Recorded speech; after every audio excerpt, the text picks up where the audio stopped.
क्या हो गया?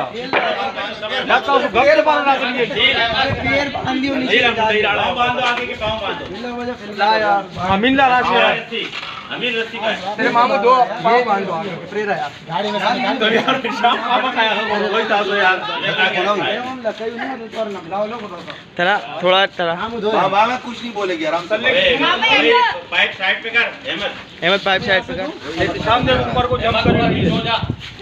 अमिल्ला को लती रजान बचको और नहीं है रस्सी एक ही है ना तो मामू आज बड़ी देर कर दिया आप लोगों ने निज़े का झुकती का मामू ना वो सबर रुका हाँ नीचे नीचे दबा के रखो नीचे मामू ये रस्सी इधर देव तला अरे नहीं वो नहीं बस सही आराम से पिछले पैर बांध ले अमिल्ला रोस्ता ही क्यों मुतला था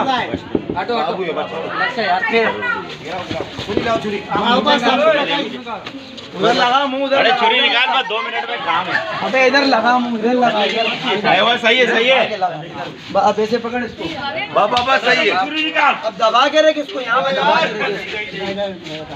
अबे ये ऐसे दबा दे यहाँ से हाथ से यार आगे से हटो इधर से इसको ऐसे दबा के छोड़ दे साला जब तक ऐसे ही दबाइए बस